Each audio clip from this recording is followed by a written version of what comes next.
这魔王怎么也没想到，自己沉淀了500年，好不容易再次复活，本以为可以统治新的世界，却不料这个到处都是高科技的时代，他竟然连路边的一个小混混都打不过。曾经他那最引以为傲的无垠唱魔法，别人只需植入一块芯片便能轻易学会，甚至施法的速度远远超过了他。但一开始魔王还没意识到时代的变迁，被属下复活后仍是不忘初心，还想继续上一世的统治。可白毛告诉他，如今的世界早已今非昔比，在男主沉睡的第420年，他们生存的魔法世界遭到了极大的自然灾害，与另一个次元的高科技世界相互融合。起初双方爆发了大规模的战争，导致人口缩减到只剩1/10，于是他们签订了和平契约。之后在魔法与科技的相互结合下，迅速发展成了一个新世界的样貌。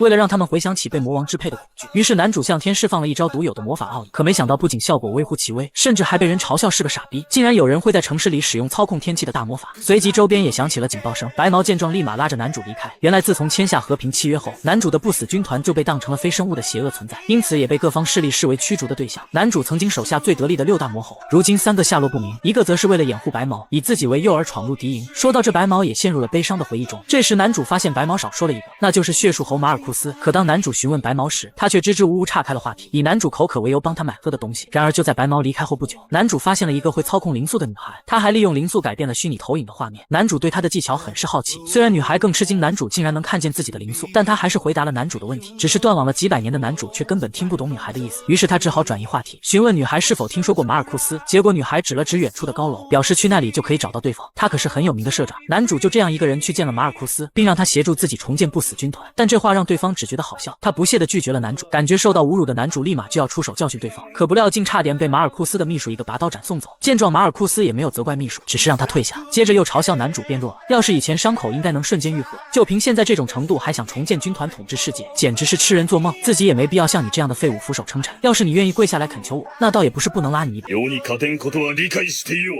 試してみますか？スペルブレイカー。見て遅いですよ。バカ。なぜだ？原来马尔库斯研发了一种魔道具，将原本发动魔法需要的5个步骤缩减成只要选择和宣言就能发动，只要装上它，无论年龄种族人人都能学会。无垠畅无构建无展开的瞬发魔法，而且为了针对男主，他特意将魔道具设计成不适合高阶灵体，也就是说男主现在完全沦为了最底层，毕竟魔道具已经是人人皆有的生活必需品。男主很不解马尔库斯为何要这么做，可其实马尔库斯一开始就看他不顺眼了，痛恨他专断又傲慢，但偏偏各方面又在自己之上，在他手下做事，马尔库斯感觉每时每刻都在折磨。最后他也懒得跟男主继续废话，直接将其打了出去。ブラッドゥーボーン。かつての魔王という幻想はここに終わった。これからは私が真の魔王となる。好在拥有再生能力的男主没那么轻易死去，只是还没等他完全恢复，又不小心撞到小混混，被丢进了垃圾堆。好在白毛及时发现，把男主带回了家。他自责没有跟男主坦白，害他因此受了重伤。对此男主表示不是他的错，就算说了他也会为了真相去找马尔库斯。その方の真なる忠説、この目にしかと焼き付けさせてもらった。誠に大義であった。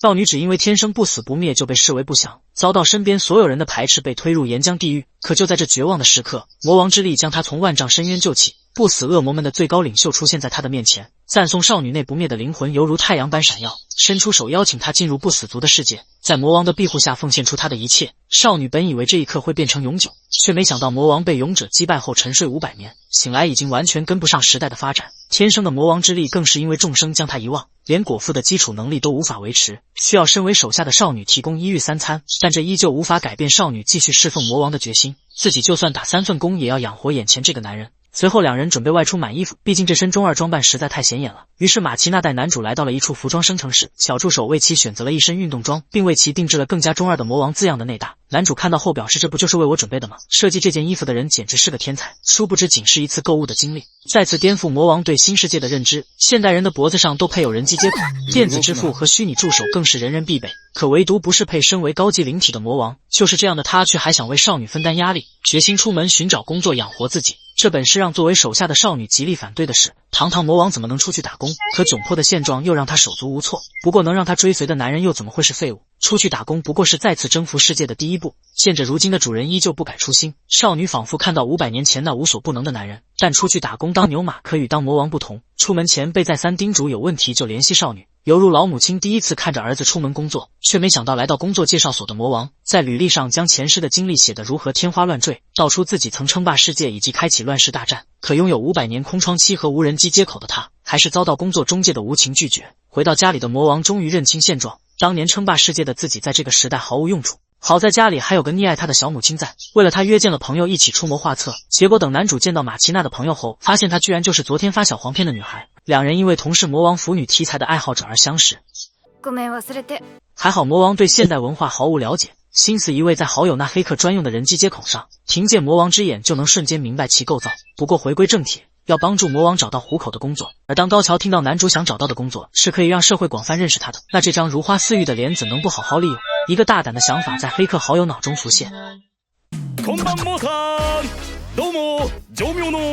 的魔王做梦都没想到，在他死后500年才出现的赛博世界里，竟然有着像主播这样有趣的职业，只因负面感情也会成为他所需的信仰之力。他就开始疯狂的与黑粉对线，短短2月半的时间里，他不仅积攒了上百万的粉丝，更是让自己的力量得到了大幅提升。像是曾经一脚将他踢翻的小混混，男主也只是随手一记脑瓜崩，就硬生生将其打得生活不能自理。而就在不久前，男主其实还在为直播的事情而发愁，尽管他仅凭贤者技能就能轻松获取有关电脑的使用方法，但等真进到游戏之中却显得出乎意料的菜，哪怕是守门的小怪都能单杀他几十回。见此情形，短发妹不但没有失望，反倒是意外的兴奋，毕竟男主的美貌与超烂的游戏水平会形成反差，说不定他会意外的受欢迎。当然只是这样还远远不够，男主还需要有一个极具个人特色的开场白与口头禅，而这显然难不倒男主，毕竟他只要本色出场就够有特色。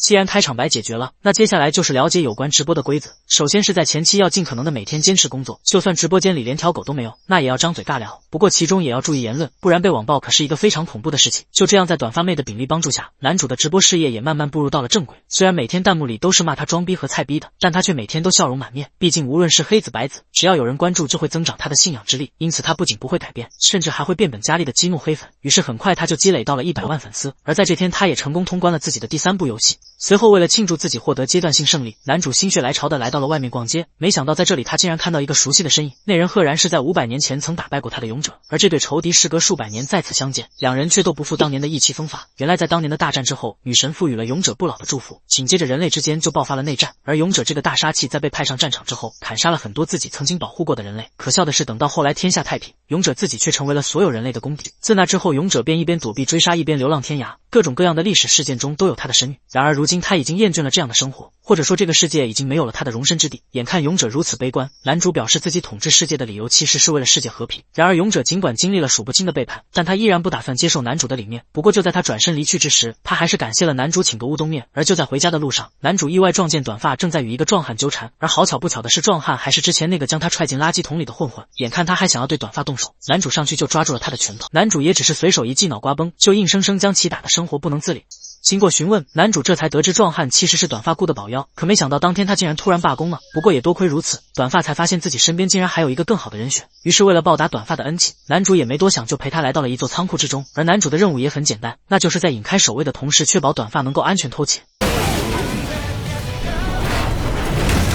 魔王怎么都没想到，自己穿越到未来世界，竟然做起了一名游戏主播。虽然魔王之前从未接触过这种工作，但他还是凭借超烂的技术吸引了一大批黑粉。仅仅2个半月，魔王就收获了100万订阅。曾经他因为信仰之力的丢失，使得魔王的实力大大减弱，而如今在成为一名网红后，魔王的法术已经是之前的术。就在刚刚，高桥带着魔王潜入一间仓库，而这次他要偷取的东西是一个盒。只见魔王嚣张地来到几名保安身前，紧接着他向几人表明了自己的身份，本以为对方也是自己的黑粉，不料这时狐狸直接掏出手枪。魔王见此连忙使出强化魔法，正好趁这次机会他要测试一下100万订阅会增加多少信仰之力。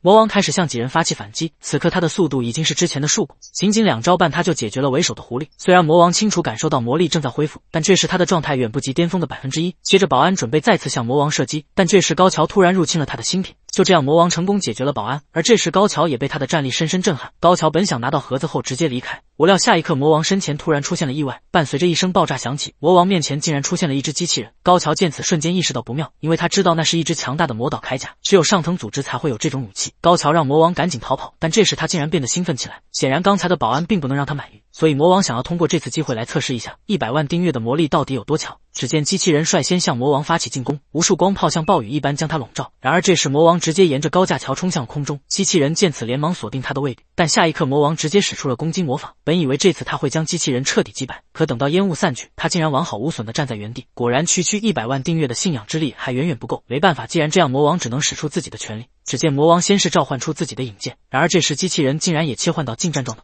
就在双方武器触碰到对手瞬间，现场突然爆发出狂暴的能量，接着两人发起激烈的交锋。没想到魔王竟然能与机器人打得不相上下，本以为这场战斗会很难分出胜负，但这时令人意想不到的事情发生，机器人竟然轻松斩断了魔王的手臂。